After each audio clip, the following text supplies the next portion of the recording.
flashing? I don't know. Memory card? I don't think so. It doesn't look like enough. Or maybe it is.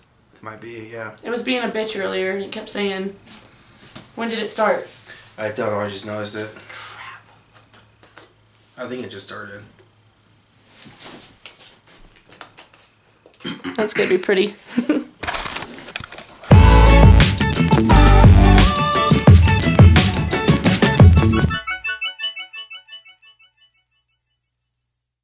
Alright, we are back. I'm Shannon. I'm Jadon. And we are part of Nerd Jams.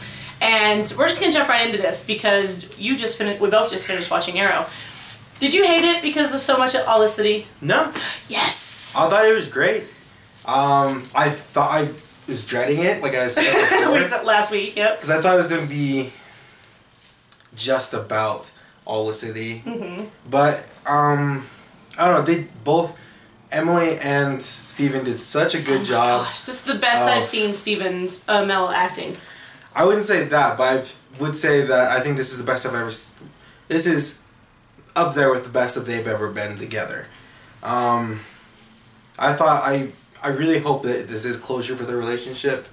But surprising myself, I would not be the most pissed off person in the world if they did end up together. But that's because of this episode, because it went so far in, I don't know, just developing the relationship more than it ever was when they were together. And yeah, I mean, it was very much a bottle episode. Not much to do with the rest of the overall story, but it was really needed. And for once, I agree with Guggenheim and why he did this episode, because it needed to be done. Because of the flashbacks, for a minute I was like, oh, so Curtis is like the #1 olicity shipper. But can we all agree that it's obviously Chase? Yeah, this whole episode I was like, so help me, if he does not, because I knew that... Well, as soon as they drop William, we know he's going to get William. Oh, by the way, this is Arrow, Season 5, Episode 20. Oh, yeah. We just jumped right into this. But, I knew that he was going to kidnap, of course, the kid, because I had seen a spoiler, a tweet or something. I just knew it as soon as they started dropping the kid's name all of a sudden, over and over again. And by the way, he grew up so grew fast. But kids do that. And I'm still angry his name isn't Connor Hawk. Why is it not Connor Hawk? Anyways, but yeah, I was like, but the whole time I was like, so help me, this better be good, Chase, because if he's the next Music Meister, then so then I don't know how to save this show. He's supposed to come back. We won't go into that though. But no, I was laughing, and then I got on Tumblr, and Tumblr agrees that the whole reason Adrian Chase locks them in there is so that they can figure why are they locked in there. Yeah. He is the biggest olicity shipper out there, and I'm okay with it. I was hoping for a little bit, like, for him to actually be around and, like, you know, trying to pick off the other members of the team or something, or messing with them. But I guess this was fine. So, in not real life, but get out of my joking shipping there, obviously he did this to distract the whole team and trap them down there so that he can find William, because he didn't know where he was at first. Yeah, well, I don't know about the whole team, because I feel like he would have known if the whole team was down there. No. He knew that the team would focus on getting him, because Oliver has said constantly, Chase doesn't want to kill me. Yeah. So this got the whole team focused on something else, and Argus. Yeah. By the way, can we just have a little shout out moment for the hero of the whole episode? Freaking Dig. His ability to hold on, like, he's holding 2 people up with one arm. Original Team Arrow. Yes. For the win, once again. Finally. Although Lila helped out a good bit too. Yes, and I think next to Dig, I think she was one of the best characters as well. Because I haven't liked their whole spat over their morally gray or whatever. Because Lila's 100% right. Yes, she is. Although in his defense, he did, you know, that was something that they agreed upon, was she had to check herself.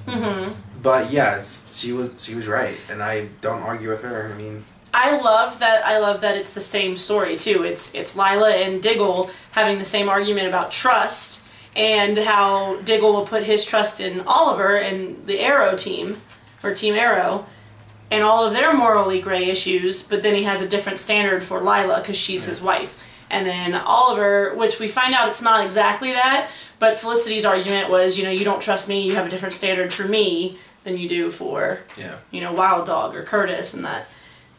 Real quick, it's not funny that Curtis is physically incapable of doing the things. It's not funny to me anymore. He is part of Team Arrow. He's supposed to be able to be capable in a fight and all of these things. He's an Olympic athlete. And he's an Olympic athlete. And it's not funny to see him fumbling trying to rappel down an elevator shaft. I did think it was funny. I didn't think that was funny. It annoys me. But, I mean, there's, even if you're the most capable person, I mean, we don't know if he's just hasn't been rock climbing or whatever, I don't know, but I didn't have any issues with it. I just thought it was funny. Bugs me when they do stuff like that with him. They're very inconsistent with him. Speaking of Curtis, I didn't mind him this episode. I don't think there was one moment where I was begging for him to shut up. I did like Diggs' line where he was going, ow, ow, ow. He's like, I need you to stop making those noises. Which also, I've had rashes and burns and stuff like that, and Diggs wrapping a burn, which is an oozing wound with dry gauze. Yeah. That is not going to be fun later. No. But anyways. Yeah. You're never supposed to pat down burns with... It'll stick to everything. And then it peels off your skin. Anyways. What else? I mean... I had a little bit of problems with Dig and just like his like, oh, you're still stealing technology and stuff. It's like, gosh, she is like, Argus is like one of the top secret agencies in the world. Mm-hmm. Of course, they catalog and clean up your messes. Yep. I just find it ridiculous that he would think that, oh, just because we're married, she's gonna, play interference or whatever for the team with everything. She's just gonna, throw everything that we leave behind away. I'm not 100% sure how I feel on her giving him all of her Black Ops that she's signed off on. It's like, I don't care if you're married, he's not part of Argus. Yeah. Like, that's top secret. I don't know, that kind of bugged me a little bit. But is he still kind of an agent? Like, is he still part of the agency? I know he was at one point, and... No, not that I know of. Like, he went to be in the military again, and then... For no reason whatsoever other than to kidnap him. Yeah. And frame him. But maybe, yeah, I'm it sure. is wonky. It is like a Supergirl type thing I would expect to see on that show. I'm not gonna disagree with that. I'm gonna give you all the information of the DEO. Oh my gosh, Supergirl this week. Oh, dude, we will fight loved it. so hard. I thoroughly enjoyed most of the episode. Okay, we'll get into that in a minute. Because we will fight so hard. I've watched it 5 times this week. Oh. And every time I've been like this. Anyways. It's like I only have one. One bad note on Arrow? Yeah, on Arrow. What is it? And it was Felicity not believing that a hacker could be as bad as a gang member. Because she has this line like Oliver says, whatever, James or whatever, he's a criminal. He's a criminal. She's like, not as bad as the Bratva or something. It's like... She doesn't. At this point, he's just a hacker to her, so he's not as bad as the Bratva. But maybe once they reveal, none of the Bratva have earned themselves a one-way ticket to. They murder people. None of them have been picked up. None of them have been found so bad that the government went, okay, we need to secretly grab this person and then send them to a dark. That's because it's the Russian government. Come on, they run Russia. I see the correlation. She doesn't know. To her, he's just a hacker like she was. Yeah. She's supposed to be a genius. So if she went down the dark side, could be the next Caden James. Like from what they have shown us that she's capable of doing, she definitely could be a criminal. Yeah. So to her, she just sees him as a hacker with the capability of being bad because the government tried to pick her up back in the day. Yeah. So that didn't bother me. But hey, there's only one bad note. Yeah. Question: because I think this was part of the season that I didn't watch in season 4. But did her dad die? The calculator? No. Okay. Wait. Cool. I hope he's not. I don't think so. Because the calculator is awesome. I don't think so. I think he got away. crap. No, I don't remember. So I just remember the first episode where he showed up, where Roy came back, and it was the best episode of that season. They worked together. Yeah. Did you see that? I remember that they had worked together at some point. We'll have to look it up. Apologies, we are fans. We just have bad memories. And there was a point where, like, I remember hearing about it, that they had a whole family reunion where her mom actually got to talk to the dad. Yes. Yeah. Oh, I miss Mama Smoke. So before we get into the Olicity, I loved Dinah. And she's great. They're gonna make such a cute couple one day. It was so funny. I died. Wait, who's she talking? Wild Dog and Curtis. Oh. And I didn't understand the reference that Curtis makes. I don't know what show he's talking about. The names that he made, the T-Sphere. Oh, Beastmaster. I know, that sounds familiar. It was on when I was like 8 years old. I remember. It's where it has like the lion and the yeah, the and like you could take on the. Okay, and the scantily clad women running around for no reason at all. Well, it's the same as like Hercules and Xena. Yeah, Xena at least a lot of them had pants on. I don't remember Xena, but. Oh, I do. I remember in all of those shows around that era, I was like. Because if Beastmaster is to Curtis, Xena is for me. yeah, and you mentioned that, and as well as for Dinah, that was. Well, then it confirmed her heterosexuality apparently, because I was questioning that last week. Yeah, but Kodo and Podo. There you go. Names. But I couldn't understand him. I rewound it like 4 times to try to hear it. So Beastmaster, I do know the show. There was a couple of lines that from Curtis that I liked, like the Felicity. Oh, when he's pretending to be Arrow or Oliver. Yeah, it was just like it was just perfect. I loved seeing them just in the flashbacks, just being Oliver and Felicity, and I loved her on the salmon ladder. That was fun. Yeah, adorable, and they have so much chemistry.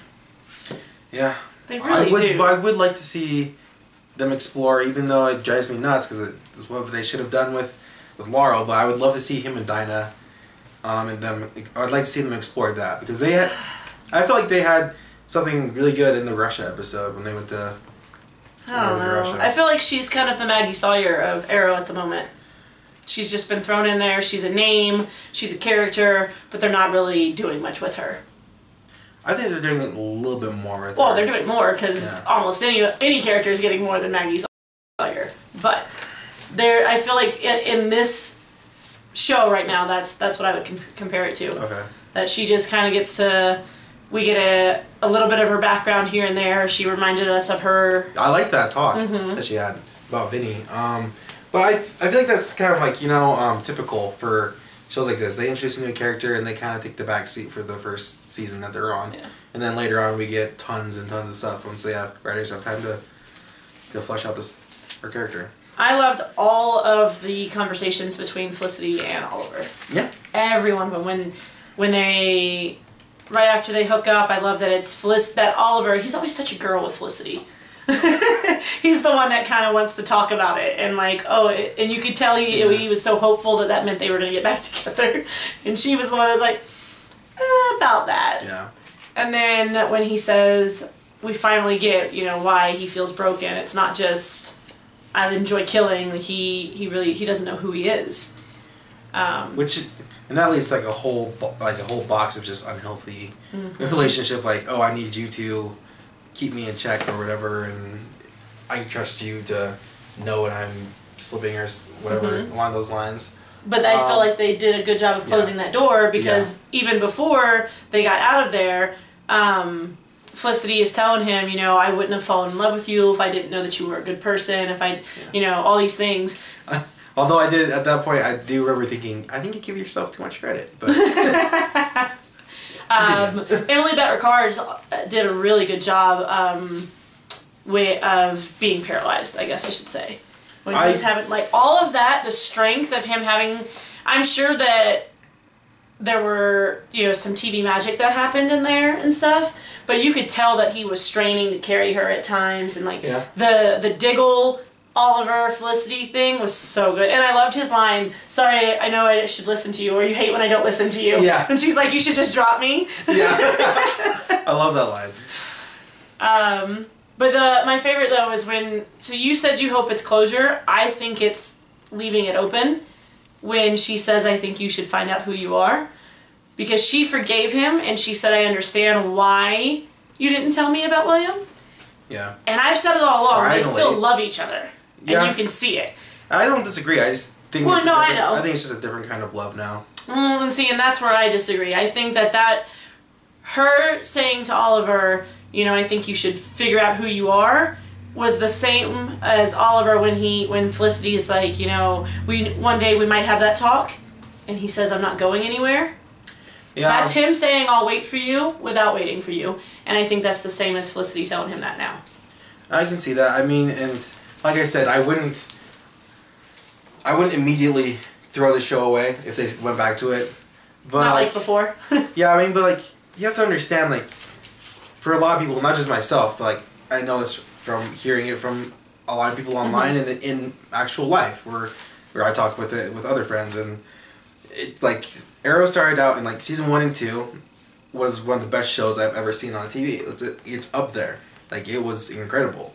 And then it just went it was because of that drama between those two that it completely just destroyed the dynamic of the show and just everything that the show had built up to. I mean, it was enough that I completely just tossed the show aside and didn't even bother finishing season. I still haven't seen. No, I finished season 3, but like I stopped watching it for a couple months, and then season 4 is pretty awful. Yeah, and then season 4 I just dropped the show entirely. But that was the starting point of that dislike, and that led me to that point, is with that couple and just how there was so much focus on it, and it came out of nowhere. Like with the whole Slade kidnapping her and like, oh, that's the woman that I really love, and it's like, since when?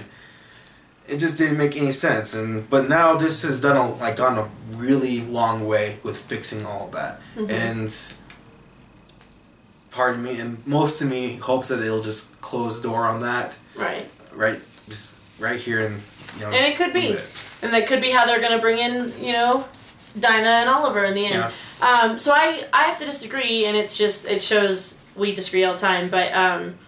So I started watching, I think season 3 was about to start when I began the show. Yeah. And I saw the chemistry between Felicity and Oliver right away.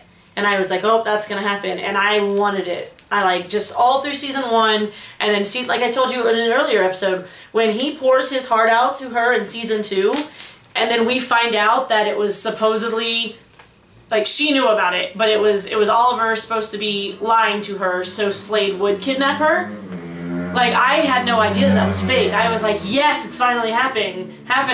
And it tore my heart out when it was a ruse. So I was all on board. I see it completely different. So I don't know, it's just funny. But it did, for someone like you saying it coming out of nowhere, the reading that I've done on it, a lot of people say that they did cater to the fans, that they heard the fans wanting it so hard, so they made it happen. It was a certain group of fans, though. It definitely wasn't the whole fandom. Right. Like, it was, I mean, I was on board, like, with the whole... You wanted Sarah Lance. Sarah Lance, I still think she's perfect for him. But, even though I still like her with Snart, they are really amazing. But it was just like this, and I was at this point where I was like, fine, if they go with it, fine. But then the entire show just twisted and revolved around that one dynamic, that one relationship. And it was so obvious that it was just to satisfy this group of fans that were so loud online. Yeah. And shows and filmmakers should listen to the fans. But again, I can't go one episode without mentioning... But it still needs to be organically done. Yeah. And that's the excuse that's what Berlanti and Guggenheim claimed it was organic. Oh.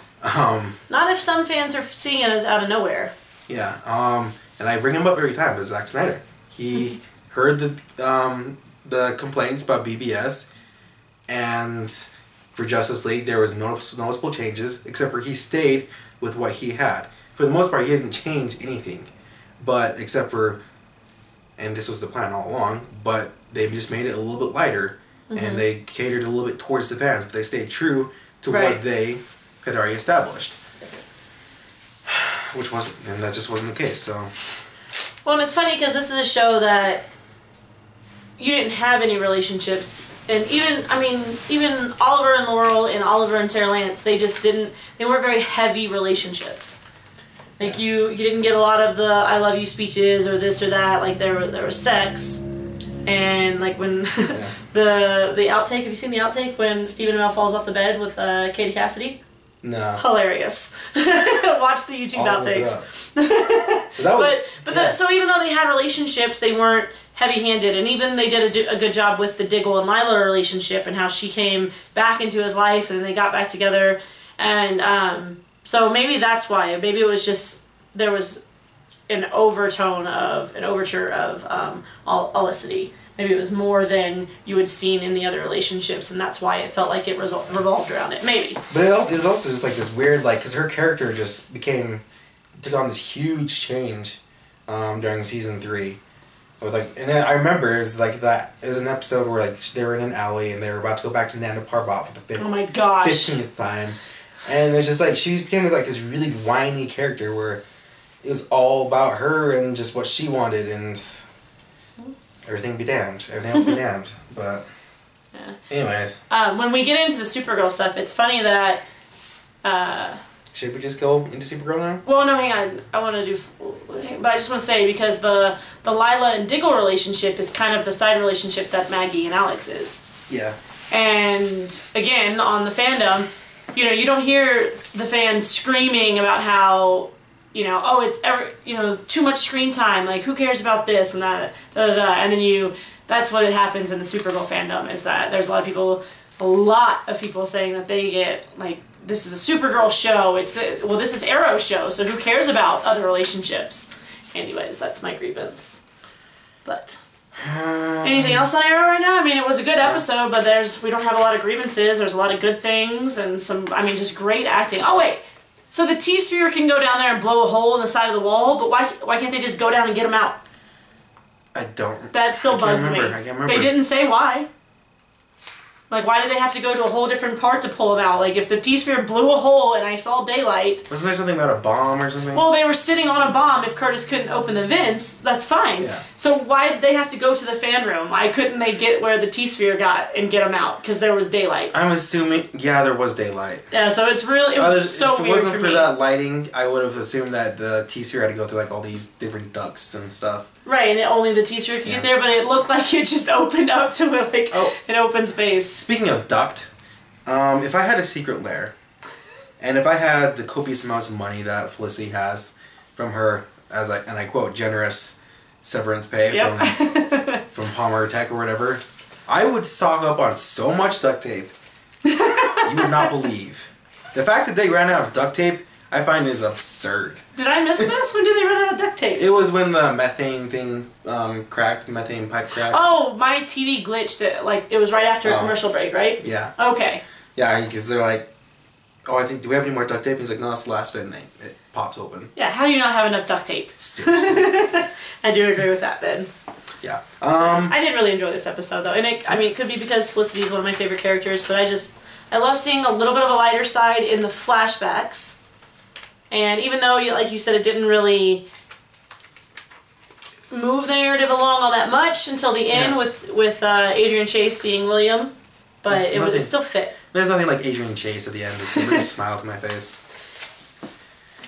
That's all I got for Arrow. It's been a good season.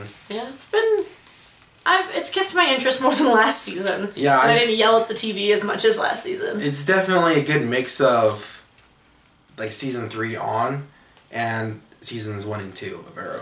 Oh, I love that they are playing the legal side of this also. That, oh hey, your district attorney is a psychopath serial killer. Yeah. Let's overturn all of their cases. And there's another thing that happens in Supergirl with that. So yay CW this week. Yeah, that was a quibble of mine for Supergirl, but anyways. Right.